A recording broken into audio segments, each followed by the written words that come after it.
የተወዳጁ አርቲስት ነጻነት ወርቅነህ ቤተሰቦች ከሞቱ 4 ወራት በኋላ በአዲስ ነገር ብቅ ብለዋል። ድምጻቸውን አሰምተዋል። ለመላው ኢትዮጵያና ለነጻነት ወዳጆችና የሙያው አፍቃሪዎች በሙሉ ያቀረቡትን ጥሪ በተመለከተ በመረጃ ሰዓታችን እናነሳለን። ከእህቱ በኩል የቀረበው ይህ ጥሪ ምን ጉዳይ ይዟል? ጉዳዩን በስፋት የምንቃኝና የምንዳስስ ይሆናል። በኢትዮጵያ የፊልም ጉዞ እስከሚታወሱና ከ2000ዎቹ በኋላ በተለያዩ የፊልም ስራዎች ብቅ ካሉ ተዋናያን መካከል አንዱ የነበረው የኢሳም አበሻ የቀድሞ የትዳር አጋር በአንድ መገናኛ ብዙሃን ላይ ቀርባ የሰጠችው ቃለ መጠይቅ አነጋጋሪ ሆኗል። ስለ ትዳሯና ስለ ትዳሯ መፍረስ ያጋራችው ጉዳይ በተመለከተ እናነሳለን፣ እንቃኛለን። የቀድሞ የትዳር አጋሩ ፎሲያ ሐሰን ምን ብላ ይሆን? ጉዳዩን በዝርዝር ይዘናል። በመጨረሻ መረጃችን ደግሞ የተወዳጁ የኦሮሚያ ሙዚቃ አቀንቃኝ ታደለ ገመቹ ኡቱባ የተሰኘው የሙዚቃ ስራ በዩቲዩብ ከፍተኛ እይታን እያገኘ ይገኛል። ይህ ሙዚቃ ስራ ለቴዎድሮስ ካሳሁን ወይም ደግሞ ቴዲ አፍሮ የሙዚቃ ስራ የመልስ ምት ተደርጎ እየተቆጠረ የሚገኝ ሲሆን ሙዚቃው ምን ጉዳዮችን ይዟል? ከዚህ በተጨማሪ በሙዚቃው ዙሪያ የተሰጡ ሐሳቦች ምን ይሆኑ? በዝርዝር ይዘናል። እስከ ፍጻሜ አብራችሁን ቆዩ። ይህ ኢትዮ ግሎባል 360 ኒውስ ነው። ውድ ቤተሰቦቻችን ለቻናላችን አዲስ ከሆናችሁ ሰብስክራይብ፣ ቪዲዮን ከወደዳችሁት ላይክ፣ ሼር ማድረግ ሌሎች እንድታካፍሉ እንድታጋሩ በአክብሮት ጋበዝን። እነዚህን ጉዳዮች በዝርዝር ወደ መመልከት እንሻገራለን። አብራችሁን ቆዩ።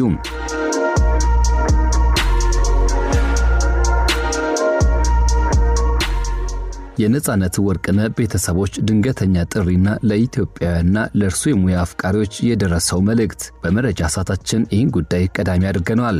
እውነተኛው የሳቅ ምንጭ፣ እውነተኛው የጥበብ ሰው የሆነው አርቲስት ነጻነት ወርቅነህ በወርቅ ቀለም ደምቆ ዘመናትን የሚታወስ ታላቅ ስራን ሰርቶ ሳይጠገብ በማለዳው ዕድሜ በሞት ቢለይም ዛሬም ስለ እርሱ መስማትን ናፋቂዎች ስራውን አስታውሶ በትዝታ ተጓዦች እልፍ ናቸው። ሰው የመሆንን ትርጉም በተግባር የገለጸው ታላቁ የኢትዮጵያ እንቁ ነጻነት ወርቅነህ በሳቅ ደምቆ ከሚታየው ፊቱ ገና ካንደበቱ ቃል ሳይወጣ ሲመለከቱት ደስታን የሚረጨው የዚያ ጨዋታ አዋቂ ሞት ለቤተሰቦቹ፣ ለሙያ አጋሮቹ ሆነ ለዘመናት ወዳጆቹ ብቻ ሳይሆን ለመላው ኢትዮጵያውያን አንዳች ብርቱ የልብ ስብራትን የፈጠረና ቁጭትን ጭሮ የሚያንገበግብ ክስተት ነበር። ታላቅ ወንድምን በሞት የማጣት ያህል ሞቱን አምኖ መቀበል ለብዙዎች ከብዶም ነበር። ከ4 ወራት በፊት ጥር 8 ቀን 2018 ዓ.ም ዜና ረፍቶ የተሰማው ነጻነት ወርቅነህ ከሞቱ ማግስት ግብአተ መሬቱ መፈጸም በኋላ ስለ እርሱ የተሰማው ነገር በቁጭት የሚያበግንና የሚያንገበግብ ነበር።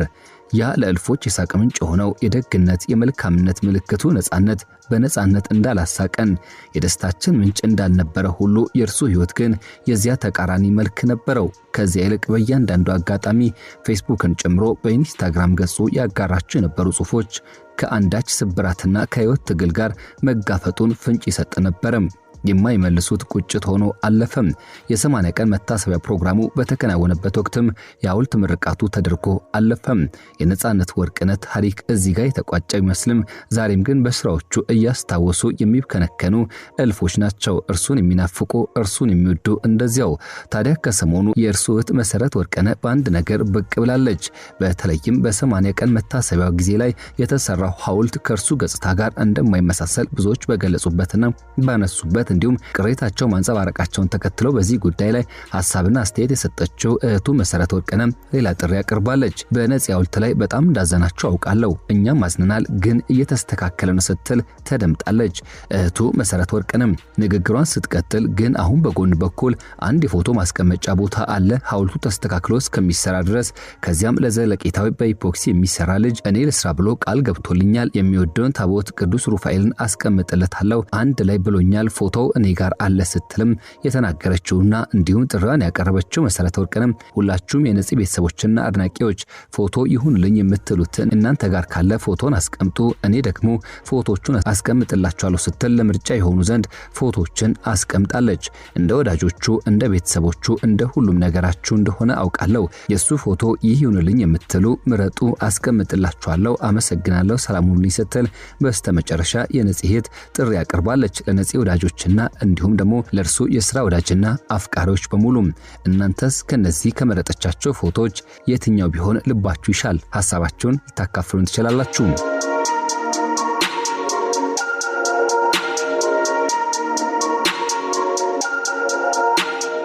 በሌላ በኩል ደግሞ በኢትዮጵያ የፊልም እንቅስቃሴዎች ከሚሊኒየሙ በኋላ በተሰሩ በርካታ ፊልሞች በድርሰት በዝግጅት በፕሮዲውሰርነትና እንዲሁም በትወናም ደምቆ የነበረው አርቲስት ኢስማኤል ሐሰን ወይም ደግሞ ኢሳም አበሻ በሚል ስም የሚታወቀው ባለሙያ ከፊልሙ ዓለም ራሱ ማግለሉ ከዓመታት በፊት የተነገረ ነው። ታዲያ ከእርሱ ጋር በተገናኘም የቀድሞ የትዳር አጋሩ አንድ ነገር ይዛ ብቅ ብላለች። የእርሱ የቀድሞ የትዳር አጋር የሆነችው ፎዚያ ሐሰን ብዙዎችን ሊያስተምሩ የሚችሉ የህይወት ልምዷንም አያይዛ አንስታ ነበር። በብዙዎቻችን ዘንድ በጠንካራነቷ የምትታወቀው ፎዚ ያልተሰሙ የህይወት ታሪኮችም ለበርካቶች ትምህርት የሚሆን ነው። ፎዚያ ገና በ13 ዓመቷ ነበር ወደ ስደት ያቀናችው። ለ13 ዓመታት በስዊዘርላንድ በምቾት የኖረች ቢሆንም በስተመጨረሻ ግን እናት ሀገሯን መርጣ ልትመለስ ችላለች። ይህኑ ጉዳይም በቃለ መጠይቅ ወቅት አንስታ ነበር። ብዙዎች ስደት ካልሆነ አይሆንም በሚሉበት በዚህ ዘመን ላይ ፎዚያ ያለውን ምቾት ትታ ወደ ሀገሯ ተመለሳ በራሷ ጥረት ለመለወጥ የወሰነችው ውሳኔ ለብዙዎች ትልቅ መነሳሳትን የሚሰጥ ነበር። ነገር ግን ወደ ሀገር ቤት መመለስ ብቻውን አልጋ ባልጋ አልነበረም። በተለይም በትዳሯ ዙሪያ የነበሩ ጉዳዮች ወደ ሚዲያ መውጣታቸውና የህዝብ መነጋገሪያ መሆናቸው ትልቅ የስነ ልቦና ጫና አሳድሮባት እንደነበር በግልጽ ተናግራለች። ባይወጣ ደስ ይለኝ ነበር፣ መውጣቱ በተለይም ለልጆቼ ያመኛል በማለት የገለጸችው ስሜት በሚዲያ ትኩረት ውስጥ ያለች ሴትን እንዲሁም ደግሞ የእናትነት ፈተናን ቁልጭ አድርጎ የሚያሳይ ነው። ያን አስቸጋሪ ጊዜ አልፋ ዛሬ ግን በራሷ የምትተማመን ጠንካራ ሴት ሆናለች። ፎዚያ በንግግሯ ውስጥም አንድ ትልቅ ቁም ነገር አስቀምጣለች። ባል የዓለም ቢሊዮኔር ቢሆን እንኳን አንዲት ሴት በራሷ መቆም አለባት፣ ለራሷ የሚሆን ስራና ገቢ ሊኖራት ይገባል የሚለው ምክሯ ዛሬ ላይ ለሚገኙ ብዙዎች እህቶችም ትልቅ መነቃቂያ ይፈጥራል ሲሉ ሐሳባቸውን ያጋሩ ከሷ ቃለ መጠይቅ በኋላ አስተያየታቸውን የሰጡ ተበራክተዋል። ፎዚያ ዛሬ ላይ የራሷን ፋሽን ዲዛይን ስራ ከመስራት ባለፈ በኢትዮጵያ ያለውን የንጽህና መጠበቂያዎች ውድነትና እጥረት ግምት ውስጥ ማስገባት ታዳሽ ወይም ደግሞ ሊታጠቡ የሚችሉ ሞዴሶችና የህፃናት ዳይፐሮች በማምረት ለብዙዎች መፍትሄ የሆነች ትገኛለች። ትላንት በከፍተኛ ምቾትና በሾፌር ትመላለስ የነበረችው ፎዚያ ዛሬ በራሷ ጥረት በላቧና በድካሟ በንግዱ ዓለም እዚህ መድረሷ የሴት ልጅን አይበገሪነት በተግባር ያሳየ ሲሉ የመሰከሩላት በስተዋል።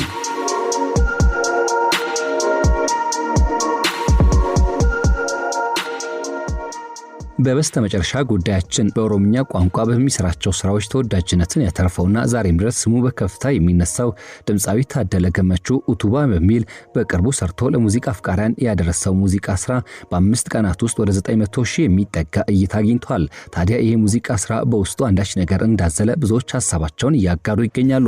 ታደለ ገመቹ እንግዲህ ሰሞኑን ለቴዲ አፍሮ መልስ ሲመስል አንድ ነጠላ ዜማ ለቆ ነበር። ኡቱባ ይሰኛል ርዕሱ፣ ምሰሶ እንደማለት ነው ሲሉ አንድ ሰው በዚህ ሙዚቃ ዙሪያ ሐሳባቸውን አካፍለዋል።